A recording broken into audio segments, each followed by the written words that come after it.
Okay, this is lesson 6 on surveys. Um, this kind of begins the second half of the course. We're through the first 5 lessons and all the way through content analysis. We've still got to go through surveys, experiments, and then qualitative methodologies, and a little bit of statistics also before we get into qualitative methods.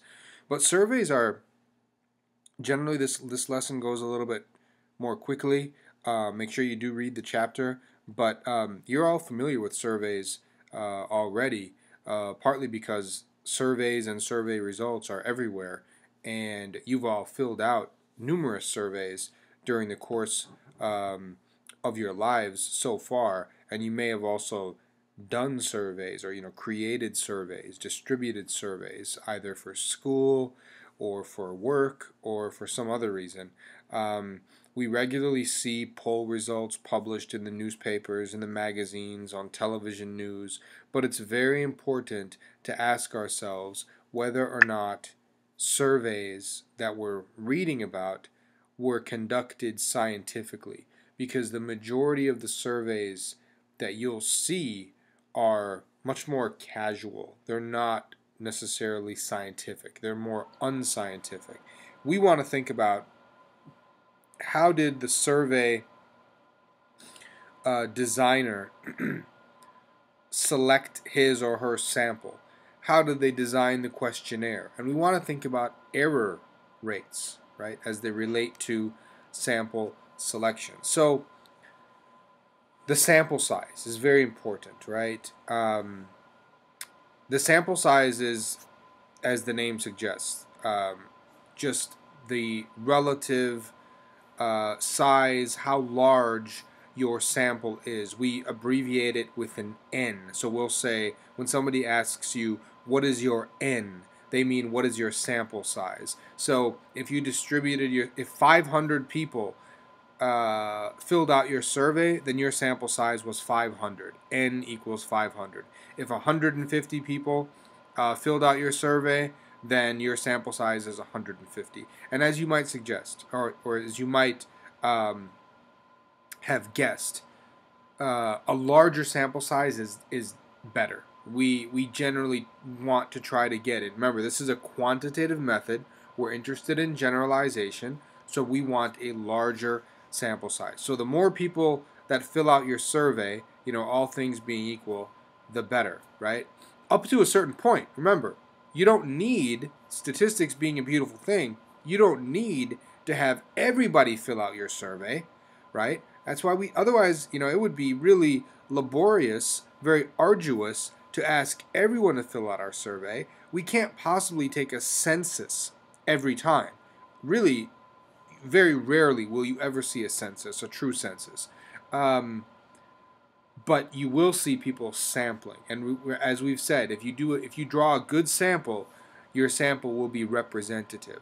And the way to ensure representativeness is to A, make sure you have a random sample, but also B, make sure you have a large enough sample, right? Now, some people will ask, how large of a sample do I need?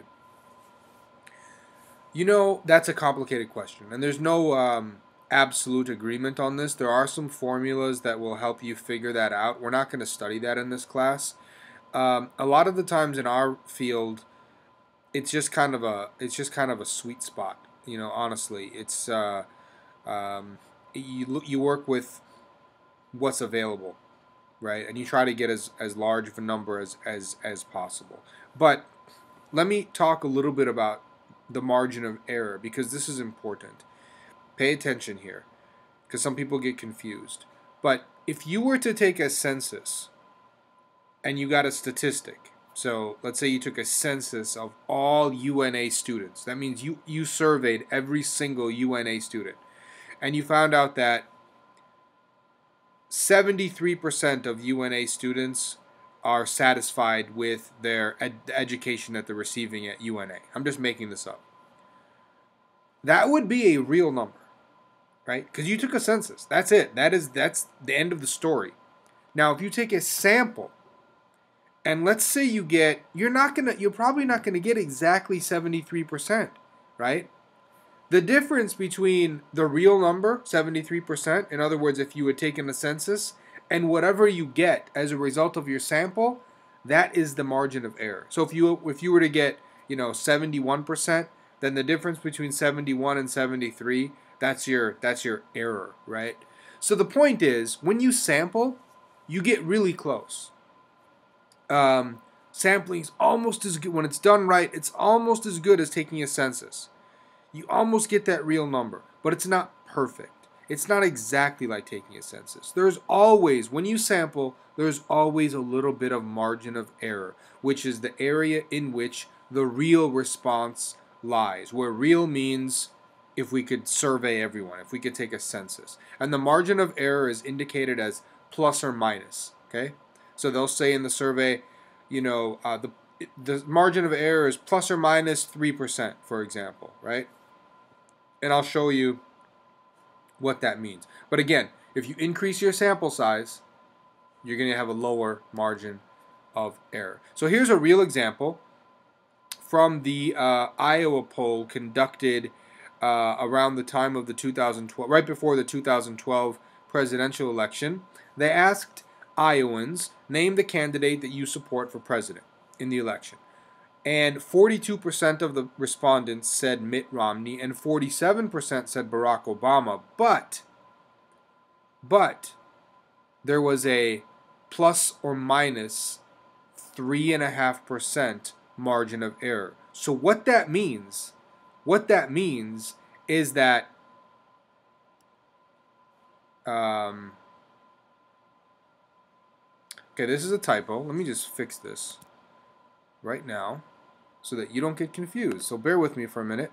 So Mitt Romney's percentage, and I'll explain this in a minute.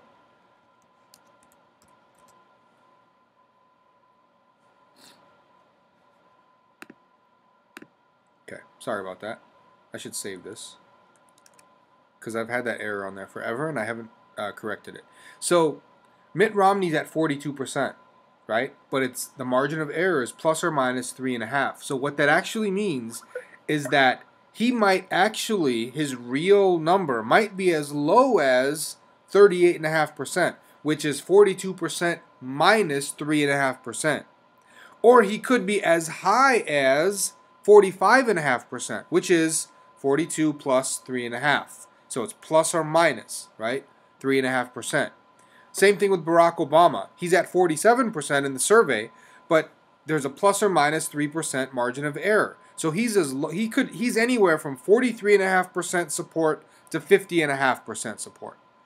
So what this tells you, when you factor in the margin of error, see, when you look at it over here, it looks like, wow, Obama's got an easy, comfortable lead over Romney.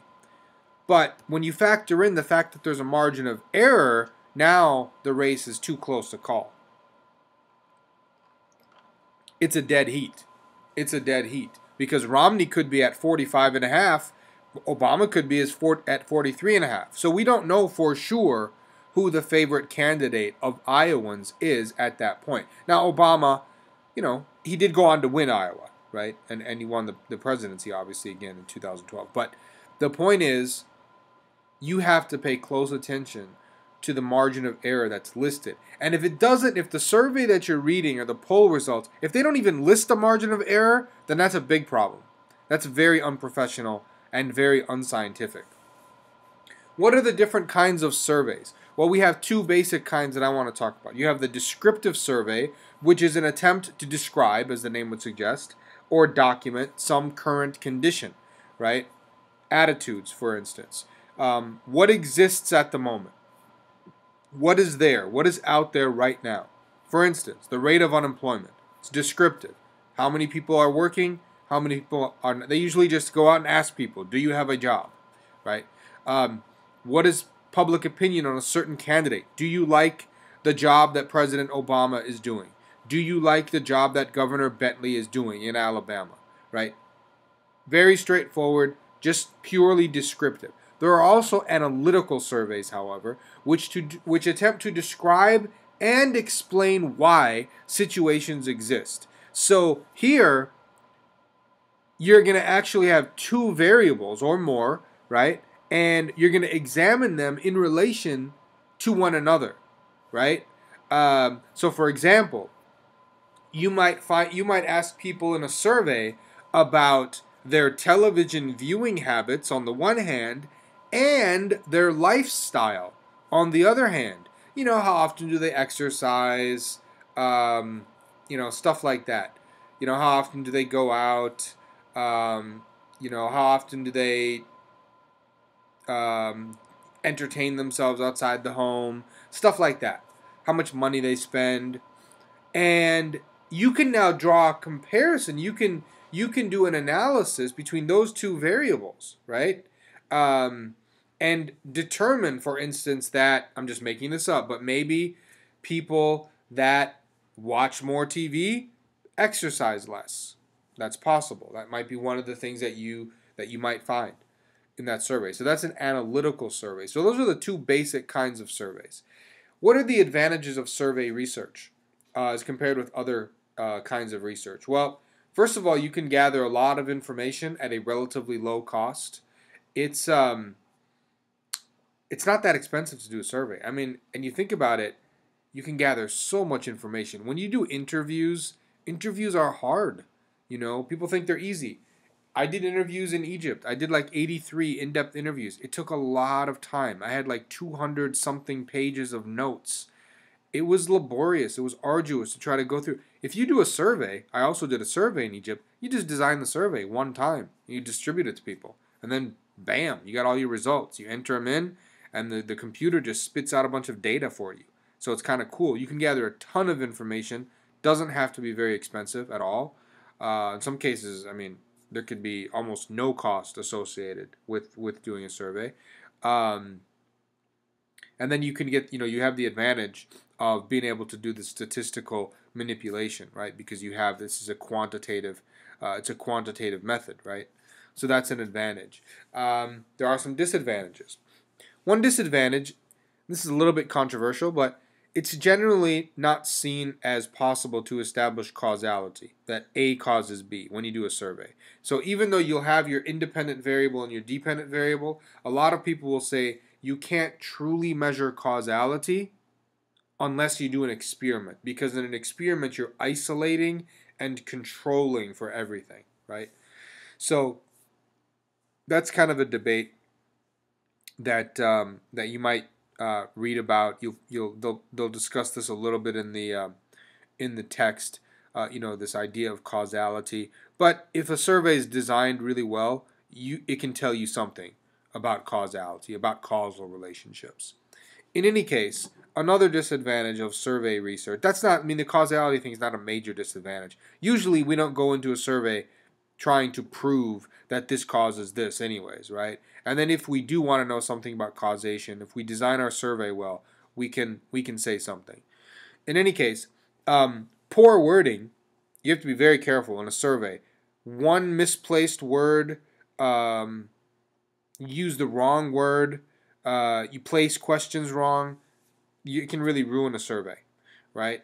I translated a question poorly in Egypt, and people understood it completely differently than what I was intending. So I ended up having to throw that question out.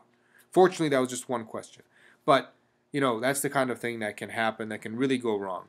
And the other disadvantage, we talk about interviews, and interviews are really hard because they're laborious. It takes a long time. You're spending a half an hour with a person, and so you can only do so many of them. So there are disadvantages, but at least with an interview, you can get into a lot of depth. You can ask people why they feel a certain way. You can have them explain what they feel, how they feel. In a survey, you can't really do that.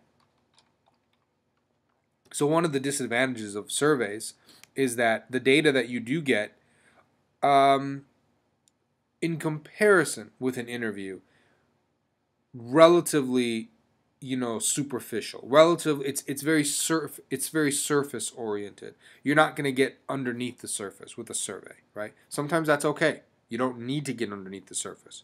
But if you do, then you have to really strongly consider doing another method, like an interview. Maybe instead of surveys or in conjunction with surveys. A lot of people will do surveys and interviews together, which is really, really powerful. That's triangulation. Remember we talked about that. 4 rules for designing a survey. Very simple. Understand the goals of the project.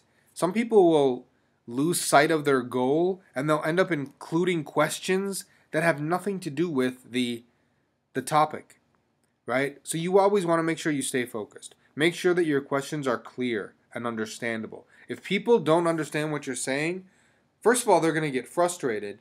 But second of all, your data are not going to be valid because you're thinking one thing and people are thinking something else, right? So you're not measuring what you think you're measuring.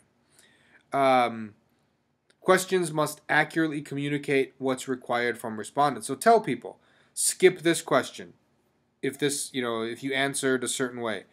Circle the responses, fill in the blank, whatever. You have to tell people. You don't want people to be confused.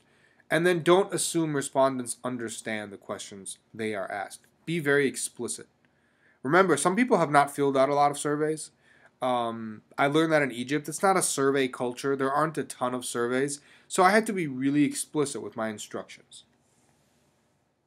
Types of questions in a survey. The open-ended question is a very interesting option. That's where you give the respondents a chance to explain why, right? It gives you some flexibility. It allows for things that the researcher did not foresee. So you guys understand what an open-ended question. There's no multiple choice like list. You don't choose A, B, C, D. You ask the person a question and then they just write the response. And so that's really nice. You can get into a lot more depth. People are explaining why. You can analyze. But the problem is that if you're surveying 100 people or 200 people and you have all these wildly disparate responses, it becomes difficult to make sense, basically, of that finding. The nice thing about A, B, C, D is that at the end you can just say 42% of the people said A. But in this kind of an analysis, which is more of a qualitative analysis, it becomes difficult. And it can really become unruly. So you have to be careful with how you use open-ended questions. I recommend maybe 1 or 2 in a survey, but don't go overboard and include like 10 open-ended questions. You're gonna spend a lot of time trying to make sense of that data. But it can become easier if you develop like a categorization system. That's what I did. I had all this data from some open-ended questions that I had, and I would just like color code them. Okay, this person said something about this. I'll make this green. Then everybody who said something similar, I would code it green. So that kind of helps, but nonetheless, it's difficult to navigate your way through some of that stuff. Closed-ended questions are just the opposite, as you know. It's A, B, C, D. They have a list or whatever, 1, 2, 3, 4, whatever it might be. They have a list to choose from. Very easy to tabulate. Very easy to deal with from a statistical standpoint. But their responses are limited, so you have to be aware of that. You're not going to catch everything. Some people say that that's a little bit artificial because, like, what if A, B, C, D doesn't really capture how I feel? So that's why a lot of people like to include those open-ended questions too, just to give people an opportunity to express themselves a little bit, the people that are being surveyed.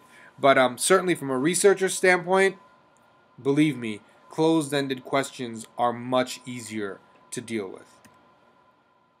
Some guidelines for writing your questions. This is just kind of a summary of some of the stuff that's in the book. Make sure questions are clear. Don't use really difficult words. A survey is not the time to impress people with your awesome vocabulary, right? Simple words. Don't use words that have double meanings, right? Keep questions short. People won't read long questions, and they won't read long surveys either. So make sure your survey is relatively short as well. As I said at the beginning, remember the purposes of the research. Only include relevant items. Don't start including questions that when you sit down with yourself, you go, you know what? I don't really need this question. If there's something you don't need, get it out of there. Just cross it out. That's the first thing I do when I was advising master's students at the American University in Cairo. one of the first things I do is I would just start crossing their questions off on their survey, because I find that students will include questions that, this is just not essential to the purpose of your research. Don't ask double-barreled questions. These are questions that ask 2 or more questions in one. So, for example, the ABC network has programs that are funny and sexually explicit. Do you agree or disagree? How can I answer that question? What if I think that they have programs that are funny, but no, I don't think the programs are sexually explicit? Now, how do I answer that question, right? So you have to avoid the double-barreled question. In general, it's a good idea to avoid those questions in life, but certainly in surveys, this is an absolute no. Whenever you have the word "and" in a survey, examine it closely, because there might be a double-barreled question there. Avoid biased words. Don't say something like this. In your free time, would you rather read a book or just watch television? The problem with that question is just one word. It's the word just. If I say, in your free time, would you rather read a book or watch television?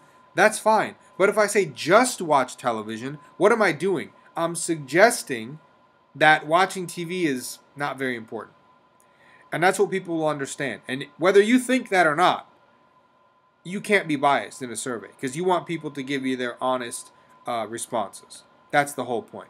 Avoid leading questions. Don't say things like most Americans, do you read every day? Right? That's just leading people. Nobody wants to be like the people who, that aren't in the majority, that don't read every day. So everyone's going to read this question, or most people, and they're going to say, yeah, I read every day. Right? So, be careful not to sort of lead people into the response. Keep your questions fair, neutral, objective. Don't use questions that ask for highly detailed information. Sorry, that's a typo. It should say ask, not task. Don't say something like, in the past 30 days, how many commercials have you watched? I mean, that's ridiculous. Nobody's going to be able to sit there and calculate, how many commercials they've seen in the last 30 days. And finally, avoid potentially embarrassing questions unless it's absolutely necessary. Sometimes you have to ask for sensitive info, but if you can avoid that, it's best to do that. You have to pay attention to question order.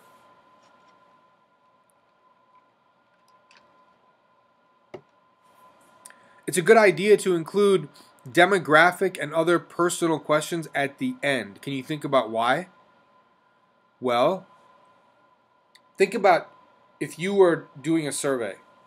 The very first thing the person asks you is, what's your gender? How old are you? What's your race? What's your occupation? All the demographic questions.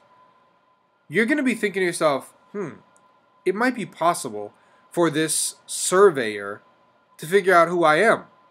There are only so many women who work at, in this occupation, who make this much money, who are this age, right, in this group of people. So he might be able to figure out who I am. People have to be sort of assured that this process is anonymous. So you want to it's kind of a little trick that they teach you.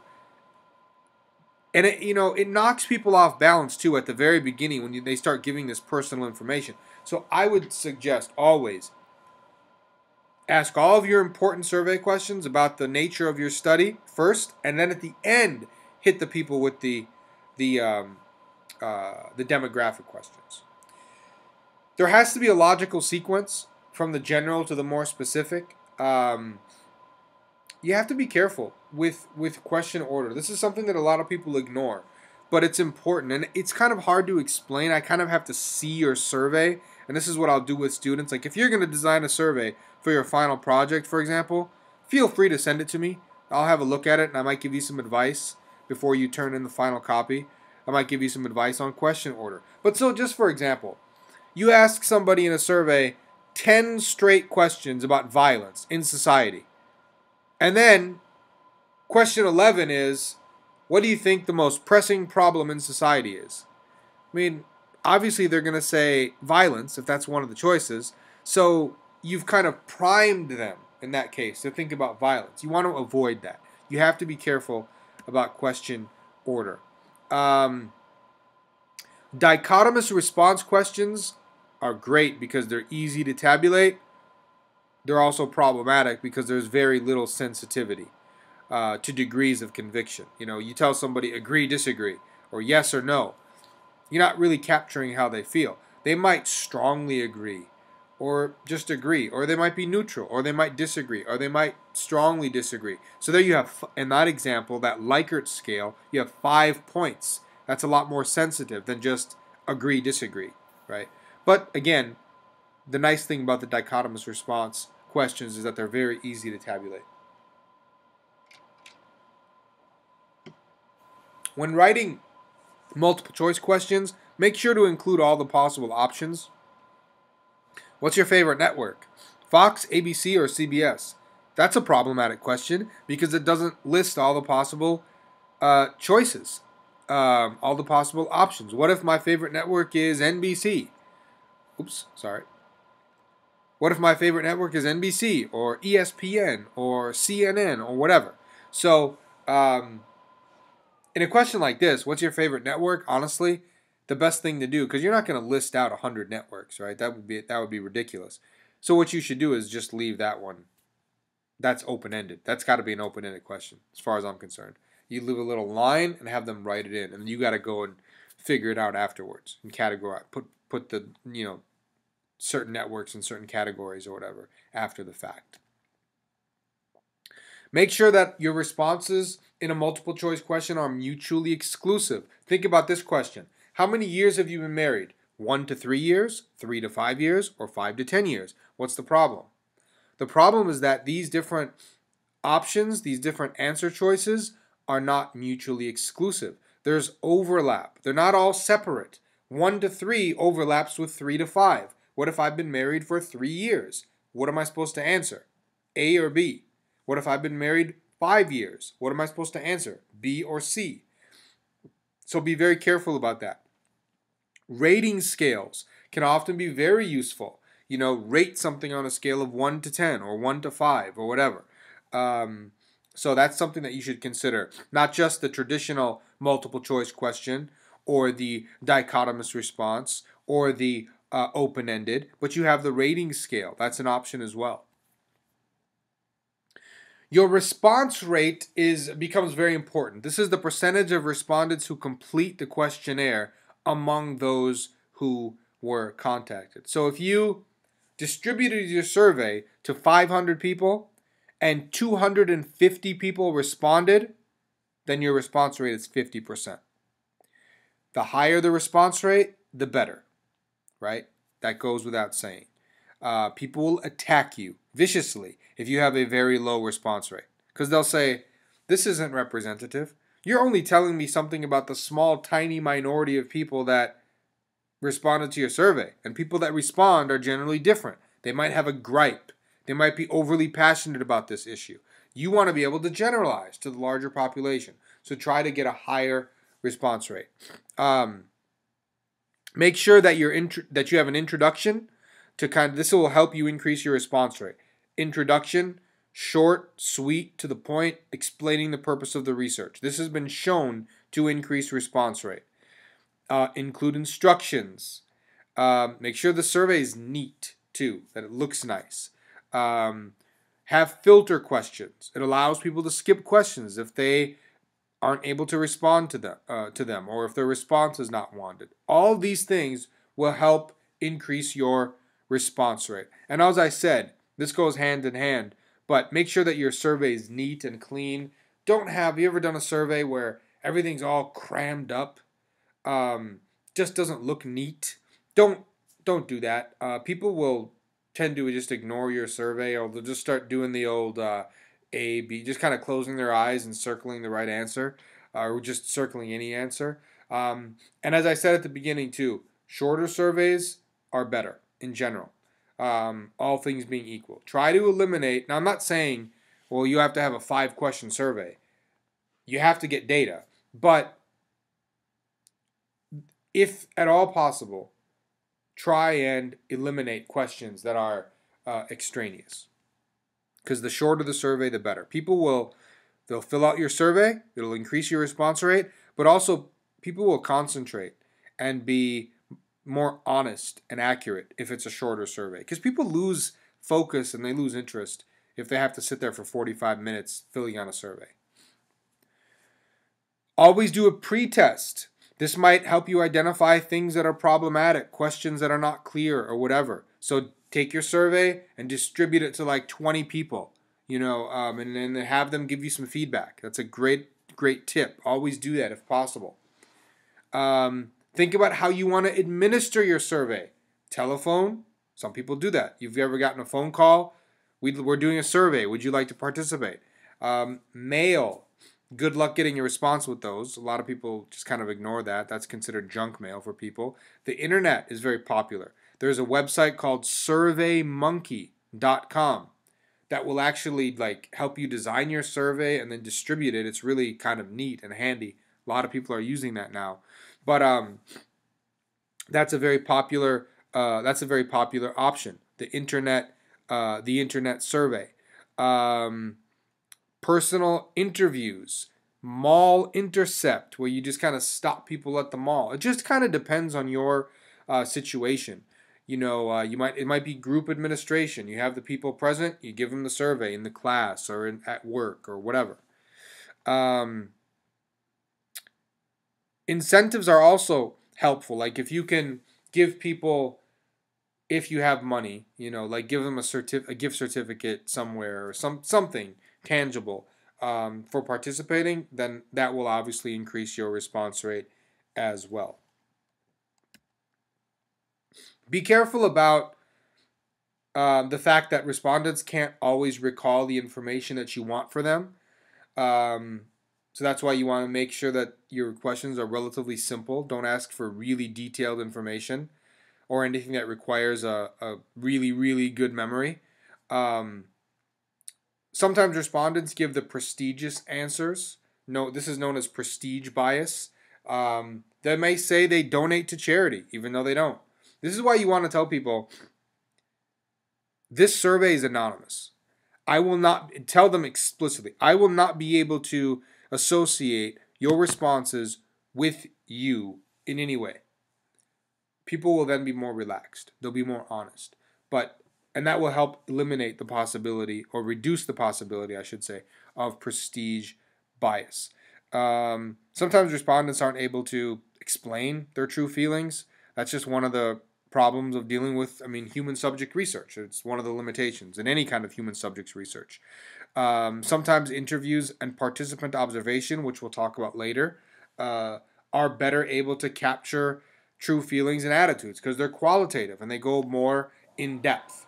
So this is kind of a quick and dirty overview of survey methodology. Read the chapter, study this lecture, and let me know if you have any questions. I'll post Lesson 7. As I'm doing this right now, we're Monday, June 22nd. You've just taken your midterm. This is the lesson for this week, so try to digest this. Do some independent reading on surveys. Maybe design a survey as practice. But I'll post Lesson 7 probably this next weekend.